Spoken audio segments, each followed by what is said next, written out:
早安，我是 Misako， 我是 Nina。我跟 Nina 现在来到了串路车站了。Nina， 你有来过串路吗？我第一次来耶，北海道真的太大了。对，我之前有来过串路，是在冬天的时候来，我来这边看他们的丹顶鹤。串路丹顶鹤很有名，非常有名。光是车站的标示，其实就标了大大的丹顶鹤。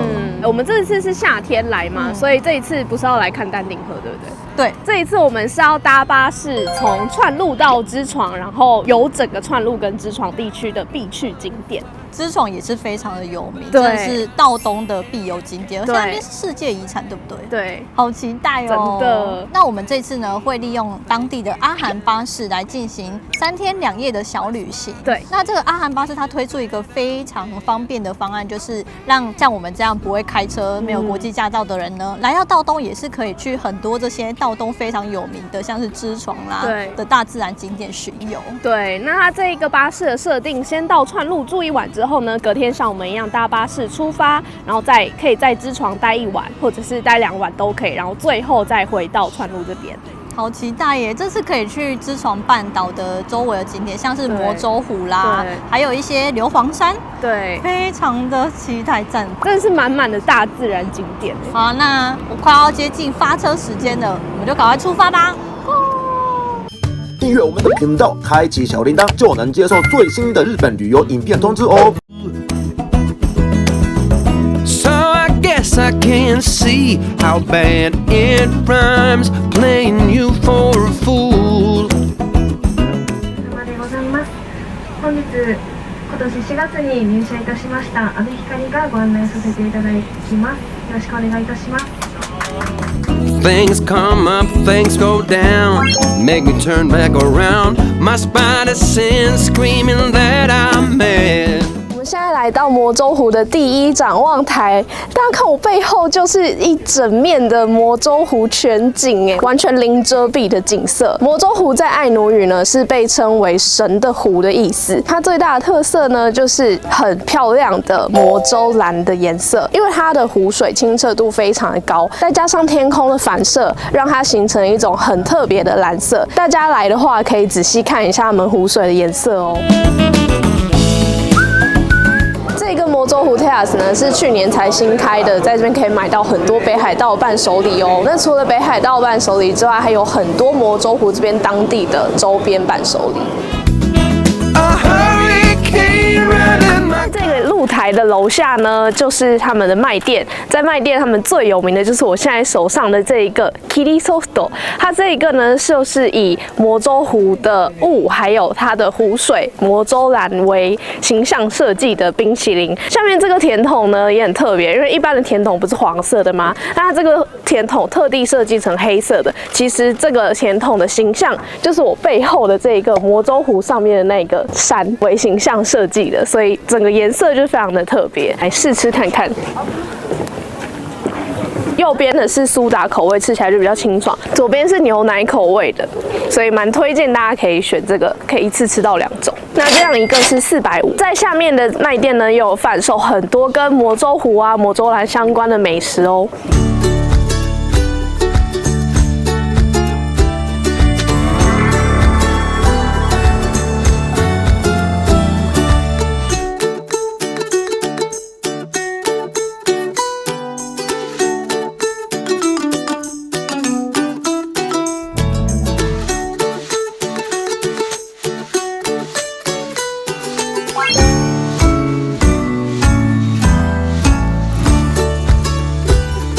现在来到硫磺山，其实这里是一座活火山哦，所以大家可以看到后面的烟还不停的在冒，而且可以一直听到那个岩浆在啵啵啵的声音。所以等一下我们如果更靠近的话，应该会整个更震撼。那先跟大家介绍一下这个硫磺山。大家都知道硫磺其实它是可以拿来做炸药用的，所以这座硫磺山以前呢是有在开采硫磺，采到硫磺就会透过旁边的铁路去运输。而且我觉得这边很特别的是，可以超级近距离的看硫磺山。大家有没有看到游客就是直接走进那个硫磺的烟里面？所以我等一下也想要去体验一下，第一次这么近距离看火山呢。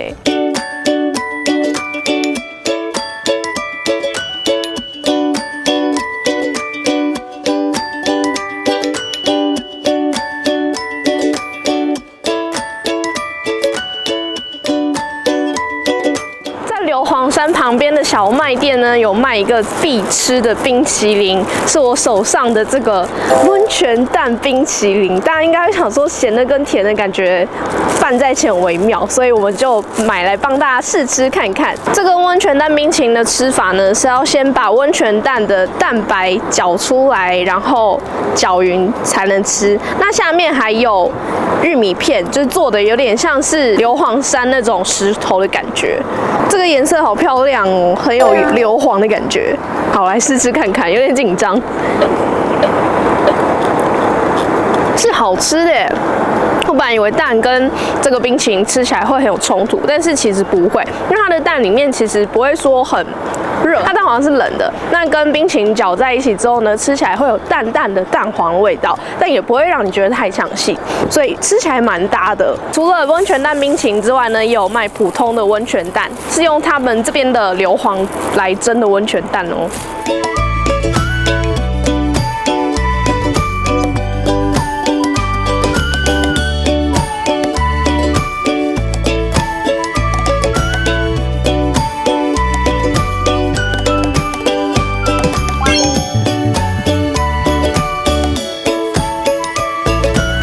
现在来到日本最大的活口湖须斜路湖这边了。那这边除了湖的景色很美，你可以在这边租天鹅船慢慢滑之外，还有一个很特别的体验，就是可以自己挖露天温泉。因为这边的这个湖呢，其实也有地热，在这个湖水跟沙滩的地方，其实你往下挖就可以挖到温泉，所以可以打造属于你自己的露天温泉。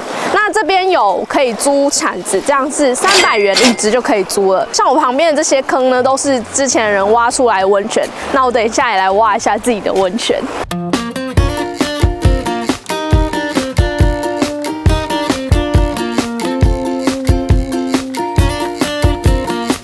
我不玩了。挖这个真的超级累的，你要挖到够深，而且洞够大，才可以像现在这样子有冒烟出来，而且它这边的温度是真的够的，所以在这边要体验露天温泉的话，可能要够有体力才行。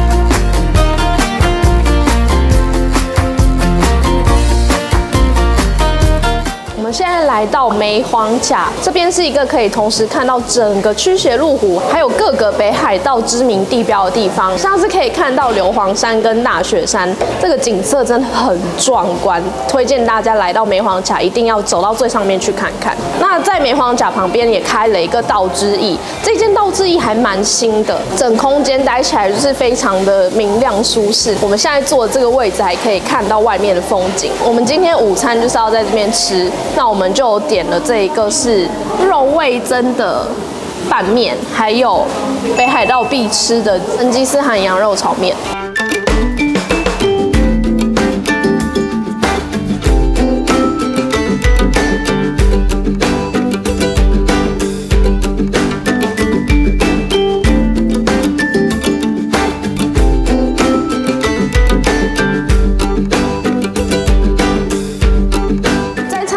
还有一个卖炸物的摊位，那他们卖的就是这边最有名的阿基莫，它这个是用梅晃这边产的马铃薯，加上北海道产的面粉做成的炸马铃薯，而且它一颗就超级巨大的，这么大，感觉就是马铃薯一整颗下去炸的感觉，不晓得吃起来口感如何。哦。它真的是一整颗下去炸，你看可以看到马铃薯的皮，然后它吃起来呢是像热狗一样，炸热狗那样，外面是有一点面包的皮，然后炸得脆脆的，好吃。它那边有很多酱可以沾，所以我觉得沾一下酱会更好吃。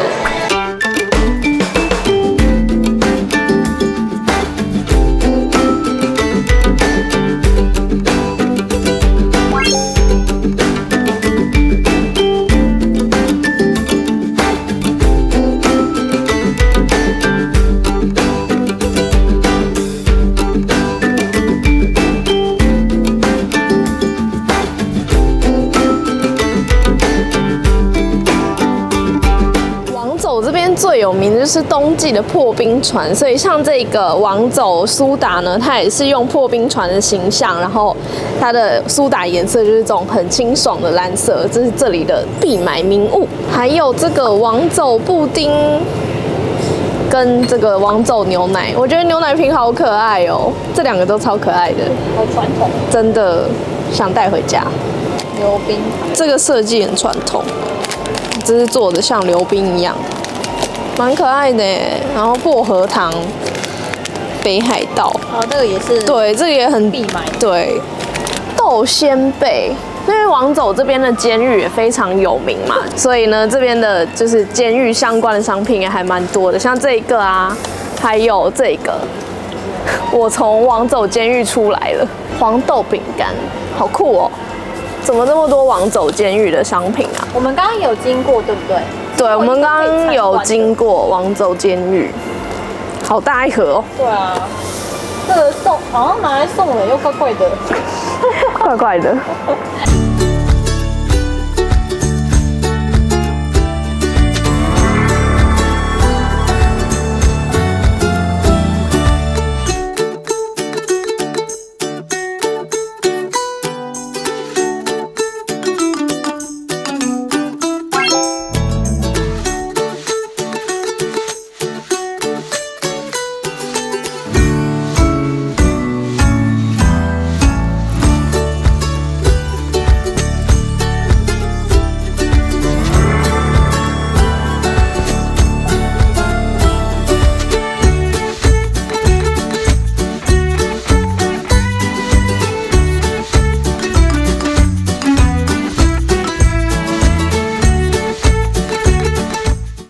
订阅我们的频道，开启小铃铛，就能接受最新的日本旅游影片通知哦。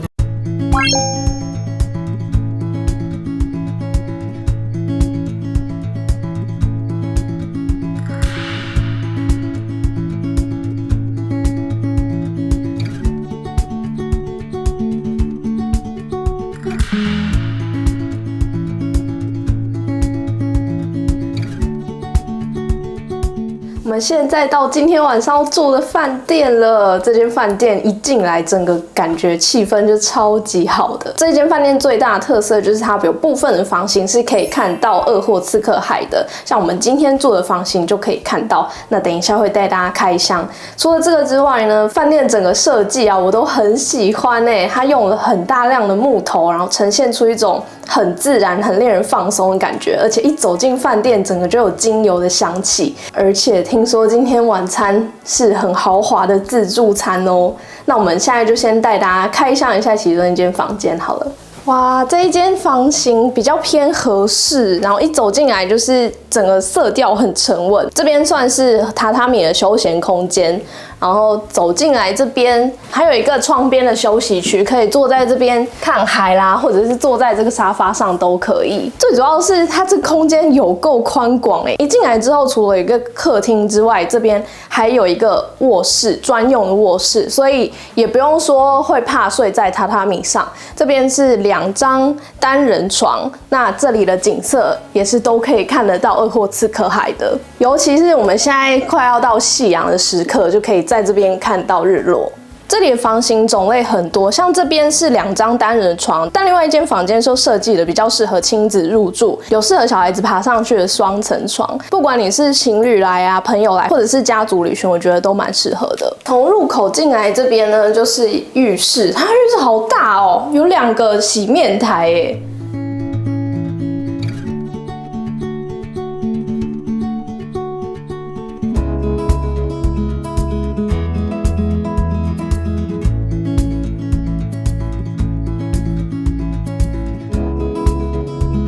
接下来开箱我今天住的房间给大家看。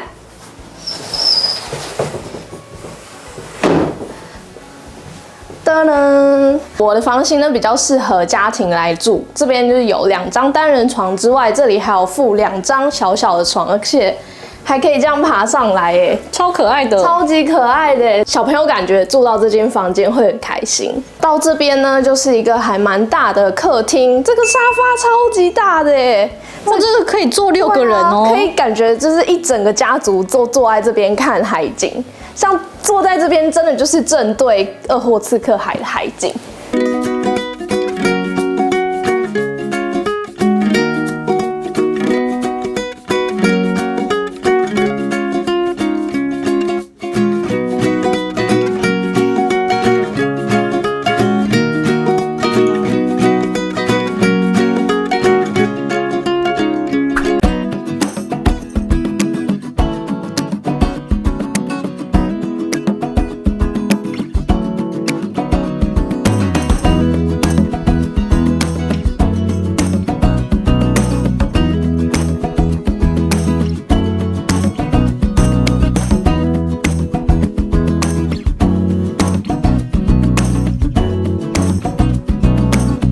饭店的晚餐是自助餐，自助餐的会场超级广的，而且种类好多。大家看我装了一整桌。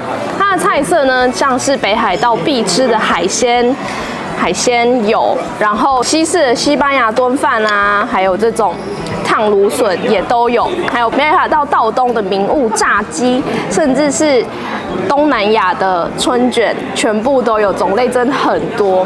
除了种类很多之外，它还会有主厨现场做菜给你，像这个牛排就是主厨现煎现切，还有猪肉的涮锅都可以自己现涮，还有双麒麟也可以自己挤，真的是逛这个自助餐很像在逛游乐园一样，超级开心的。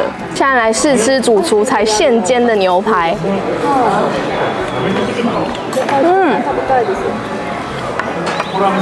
很好吃哦。牛肉吃起来很软，肉味很浓厚之外，还有一点 BBQ 的香气，好赞！这个我要续杯。还有再来吃这个海鲜，他们这边的海鲜生鱼片。先来吃我最喜欢的干贝。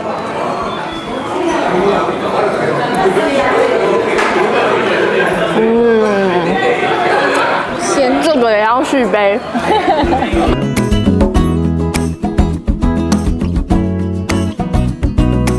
餐的饮料区那边除了有很多种软性饮料可以点之外呢，这里有酒精饮料可以点。那这边有一个推荐大家必点的，就是我手上的这个流冰啤酒。流冰啤酒不只是它的颜色长得像这样子超级特别，还有一个特别就是它是使用北海道王走的流冰做成的，不知道喝起来味道是怎样。推荐大家来这边喝喝看。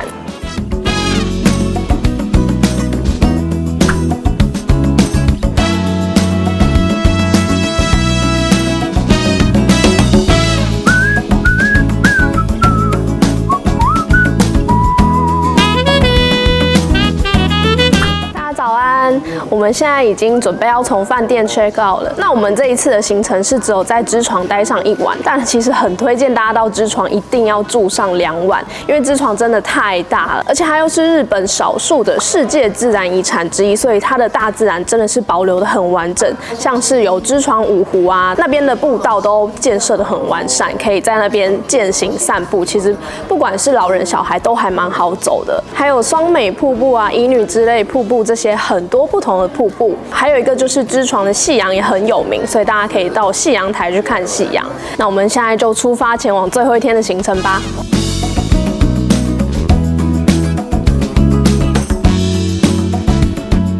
跟大家说一下这个巴士行程，它沿途都会有导游跟你介绍现在所看到的风景，还有这里有什么特色，所以大家在车上的时候就可以了解一下接下来要去的景点有什么魅力了。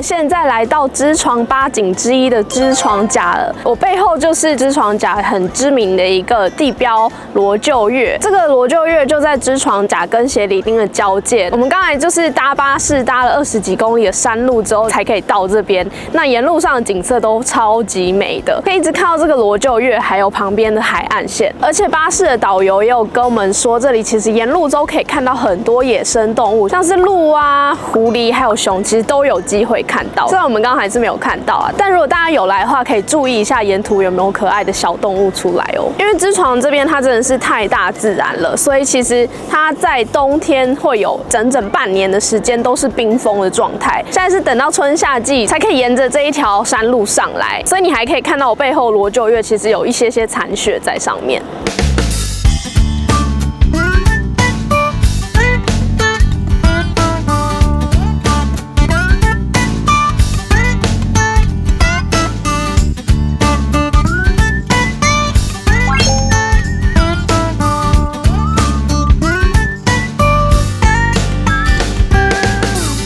来到野付半岛的自然中心了。野付半岛是一个很狭长的湿地地形，这里有受到拉姆萨公约的保护，就是大家要一起遵守这个公约，然后保护这里湿地上的动植物。我们现在要打算搭这边一个很特别的交通工具来去湿地探险。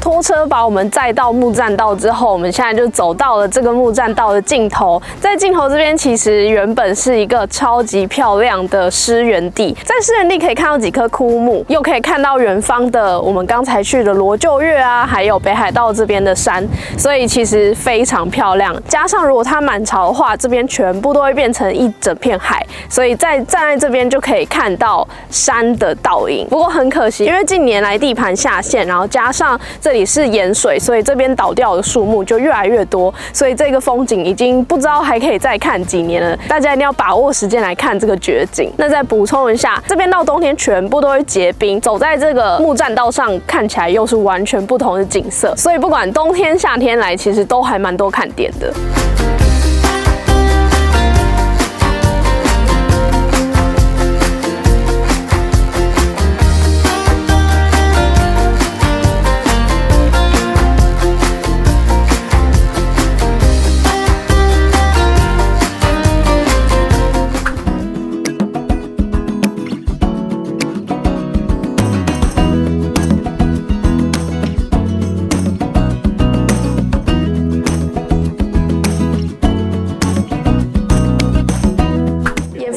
中心这边是一个复合式的设施，除了有卖伴手礼、有介绍野付半岛这边的生态之外呢，还有附设餐厅。这里有卖很多别海这边的必吃美食，像是我现在点的这个干贝汉堡，就是他们这边最有特色的。这个汉堡很特别的地方是，它需要你自己组装，所以像是汉堡的酱啊、汉堡的配料，还有生菜，都是自己组装。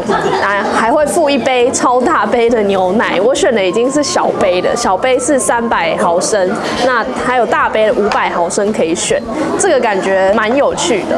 那如果你是想吃别的话呢，这里也有成吉思汗定食啊，还有野付拉面跟鲑鱼卵冻，而且这边的景色很好，你可以坐在窗边边看湿原的景色边吃饭哦。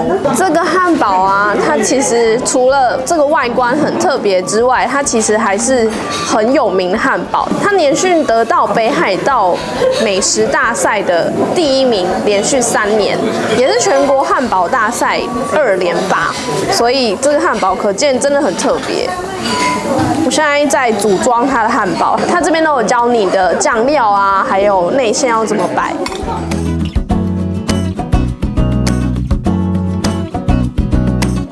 最后成品，好厚哦。对啊，哦，再把它放进这个袋子里面，连袋子都付给你。对，完成，开动。我现在咬到一半，我发现它中间的干贝很大颗，哎，口感还蛮赞的。这汉堡吃起来比较偏清淡，我觉得搭牛奶也刚刚好，不会需要喝到可乐。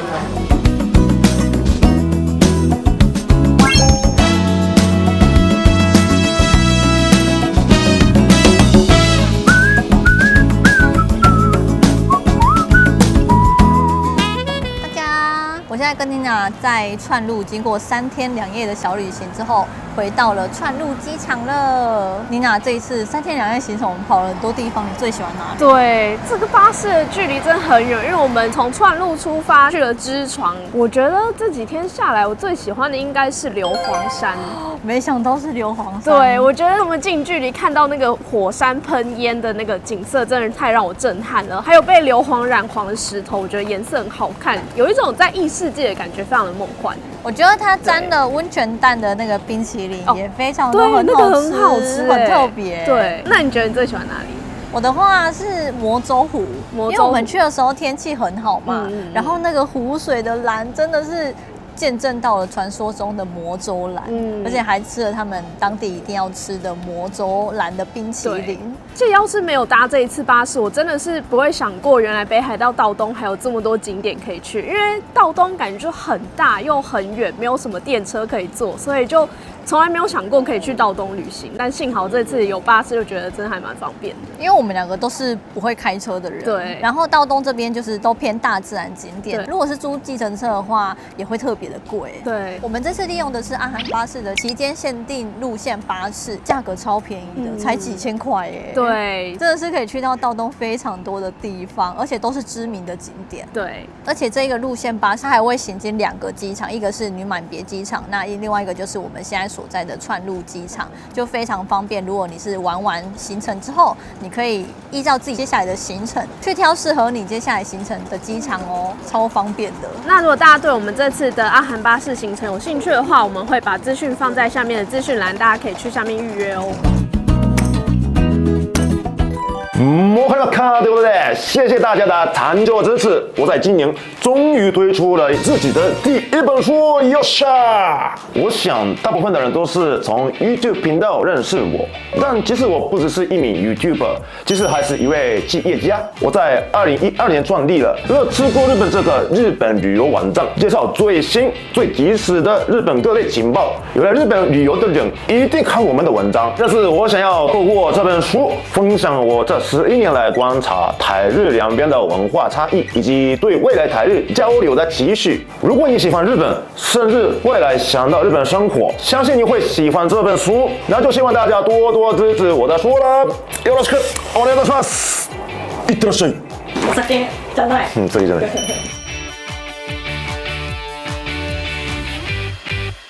好，那这一支影片就到这边结束。如果你喜欢这次的影片的话，记得帮我们按赞，也别忘了订阅这个频道跟分享出去哦。我们频道也开启了会员功能，如果你喜欢我们的影片的话，欢迎加入会员支持我们做更多旅游影片哦。那我们下次再见，拜拜。